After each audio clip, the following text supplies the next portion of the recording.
دعوت نہیں ملی ہوئی تھی اور وہ بھی ایسی زبانی بات تھی.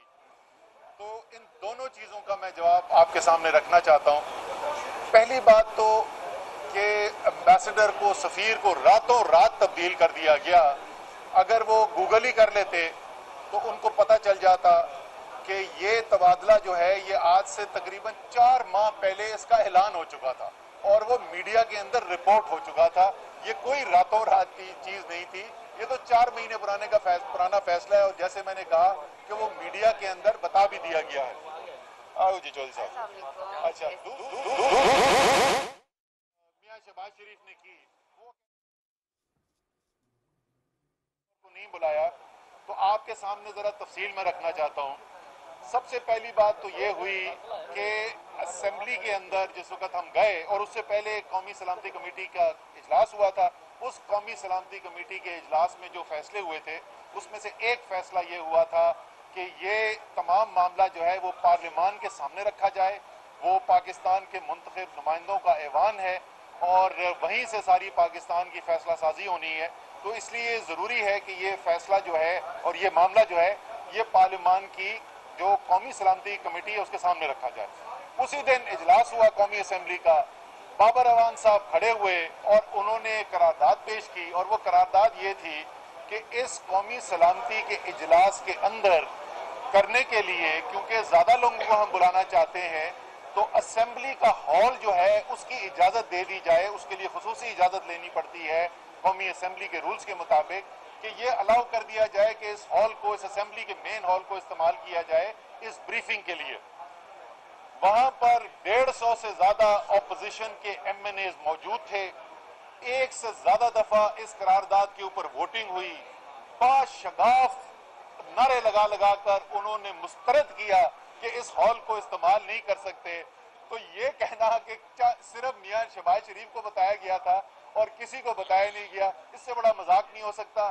یہ اسمبلی کے سیکریٹریٹ کے ریکارڈ پہ بھی موجود ہے، اس میٹنگ کا نوٹیفیکیشن بھی موجود ہے، اس قرارداد کے اوپر جو ووٹنگ ہوئی اس کا رزلٹ بھی موجود ہے، سارا اس کے اوپر ویڈیوز بھی شامل ہیں. اس کے بعد ذرا آ جائیں کہ کون اس پہ انوائٹڈ تھا. اس کے اندر صرف میاں شہباز شریف نہیں اپوزیشن کی طرف سے انوائٹڈ تھے. تقریباً تمام بڑے لیڈرز جو ہیں، بلاول زرداری انوائٹڈ تھے، اعظم حیدر ہوتی صاحب اس کے اندر انوائٹڈ تھے، اعظم تارڑ صاحب انوائٹڈ تھے، اس کے اندر شہری رحمان انوائٹڈ تھی، اس کے اندر مولانا اسد محمود انوائٹڈ تھے، خالد مکسی صاحب انوائٹڈ تھے، خالد مقبول صدیقی صاحب انوائٹڈ تھے اور تمام جتنے بھی بڑے بڑے لیڈرز ہیں تقریباً تمام اس کے اندر انوائٹڈ تھے. اس کا سرکولر، اس کا نوٹیفیکیشن موجود ہے. چلے اس دن آپ کو یہ صحیح اطلاع نہیں ملی، پھر تو آپ کو خبر ہو گئی نا. حالانکہ جیسے میں نے کہا کہ 150 سے زیادہ ایم این ایز اپوزیشن کے موجود تھے اور ایک سے زیادہ دفعہ ووٹنگ ہوئی اور انہوں نے مسترد کیا اسمبلی کا ہال الاؤ کرنا. چلیں کسی وجہ سے میاں صاحب آپ کو یہ بات اس وقت سمجھ میں نہیں آئی، لیکن آپ نے اگلے دن صبح کیوں نہیں مطالبہ کر دیا کہ دوبارہ اجلاس بلاؤ؟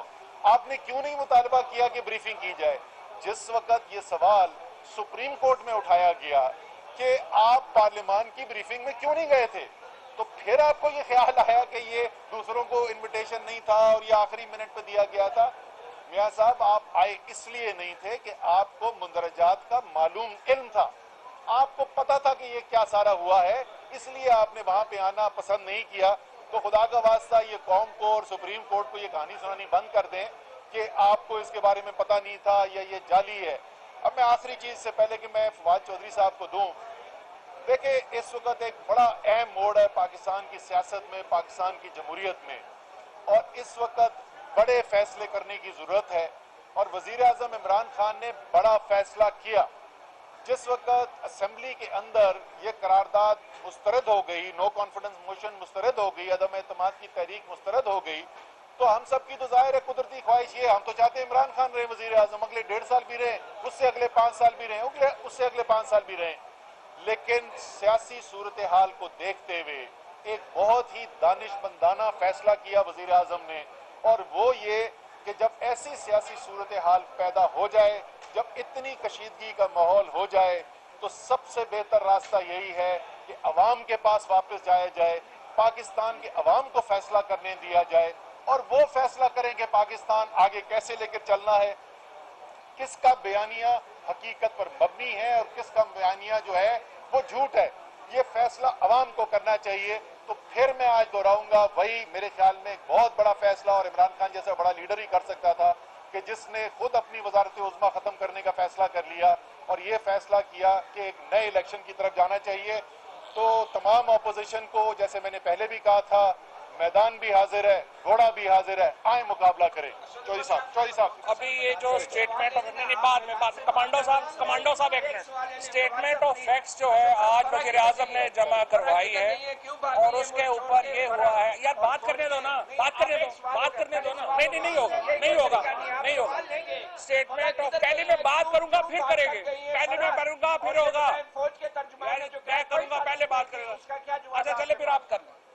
اچھا جی، اسٹیٹمنٹ آف فیکٹس پہلے آج وزیر جواب نہیں ہوگا، اسٹیٹمنٹ آف فیکٹس آپ نے جمع کرائی ہے، یہ کرائے پہ آتے ہیں لوگ اس طرح کے، اسٹیٹمنٹ آف فیکٹس جو ہے وہ ہم نے کیا ہے اور ہم نے یہ بات کہی ہے،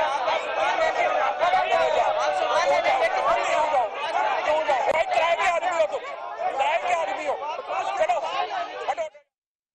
قوم بن گئی ہے، اس نے فیصلہ کر لیا ہے کہ کبھی انہوں نے غلامانہ زندگی نہیں گزارنی۔ کسی بھی ملک کے ساتھ ہم برے تعلقات نہ چاہتے ہیں، نہ پاکستان کے کسی ملک کے ساتھ برے تعلقات ہیں، لیکن تعلقات جو ہیں وہ ایکول ٹرمز پر ہوتے ہیں، اور آزاد خارجہ پالیسی ہی آپ کو ادھر لے کے جاتی ہے۔ ماضی میں ہم نے دیکھا 2008 سے 2018 تک ہمارے پاکستانیوں کو قید میں رکھا گیا، ذہنی طور پہ غلامانہ سوچ دی گئی، جنہوں نے ان حکمرانوں نے جن کے اثاثے، جن کی دولتیں باہر ہیں، کنٹرول چلتے ہیں، وہ 400 ڈرون اٹیک ہوئے، کسی نے مذمت تک نہیں کی، بات تک نہیں کی، بلکہ اسد زرداری نے کہا کہ کولیٹرل ڈیمیج ہوتی ہے تو ہو، لوگ مرتے ہیں تو مرے، بے قصور لوگ مرتے ہیں تو مرے، آپ کو فکر ہوگی، ہمیں فکر نہیں ہے، یہ کہا تھا انہوں نے امریکہ کو۔ اور 400 ڈرون اٹیکس، لیکن آواز تک نہیں اٹھائی، مذمت تک نہیں کی، بات تک نہیں کی۔ وہ دور تھا جب ایسے حکمران ہمارے ملک پہ مسلط تھے جنہوں نے آزاد خارجہ پالیسی دینی نہیں تھی، اور اس کی وجہ کہ ان کے ایسٹس آپ سب کو پتہ ہے بیرون ملک ہیں اور کنٹرول چلتے ہیں، لیکن عمران خان جن کا جینا مرنا پاکستان میں ہے، وہی دے سکتے تھے آزاد خارجہ پالیسی، جو کسی سے کنٹرول نہیں ہو سکتے، جنہوں نے جب سیاست کا آغاز کیا اپنی قوم سے وعدہ کیا کہ وہ اللہ کے علاوہ نہ خود کسی کے سامنے جھکیں گے اور نہ ہی اپنی قوم کو کسی کے سامنے جھکنے دیں گے، اور اس وعدے کی تکمیل ہوئی۔ وہ وعدہ انہوں نے پورا کر کے دکھایا، اور دنیا ایسی قوموں کی عزت کرتی ہے، ان قوموں کی عزت نہیں کرتی جو ڈو مور آپ کہتے رہے اور وہ کرتے رہے، انہیں تو وہ غلام بنا کے رکھتے ہیں، لیکن ان کی عزت کرتی ہے جو اپنے پاؤں پہ ڈٹ کے کھڑے ہوتے ہیں، ایکول ٹرمز پہ بات کرتے ہیں۔ عمران خان سے زیادہ ویسٹ کو کوئی نہیں سمجھتا، اور آج پاکستان کی جو خارجہ پالیسی ہے وزیر اعظم عمران خان صاحب کی قیادت میں، وہ بہترین خارجہ پالیسی ہے، اس کی ہمیں مثال نہیں ملتی، ایسی مثال ہمیں نہیں ملتی کہ جہاں خود امریکہ نے خود ریکویسٹ کی تھی پرائم منسٹر عمران خان سے اور ہماری حکومت سے کہ آپ افغانستان اور امریکہ کے بیچ میں ثالثی کا کردار ادا کریں۔ دعا ڈائیلاگ آپ کے سامنے ہے، ہماری افواج کو ہم خراج تحسین پیش کرتے ہیں، جنہوں نے امن کے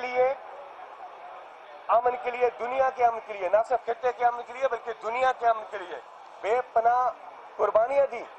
80,000 سے زیادہ لوگ ہمارے شہید ہوئے، $123 بلین سے ہمیں نقصان ہوا، کس چیز کے لیے؟ امن کے لیے۔ تو ہماری افواج نے، ہماری حکومت نے، ہماری عوام نے، ہمارے میڈیا نے بھرپور کردار ادا کیا دنیا کے امن کے لیے، ایک رائے بھی ہموار کی گئی، اور عمران خان صاحب کا سٹانس پہلے دن سے وار آن ٹیرر پہ بڑا کلیئر تھا کہ اس مسئلے کا حل جنگ نہیں ہے، مذاکرات ہیں،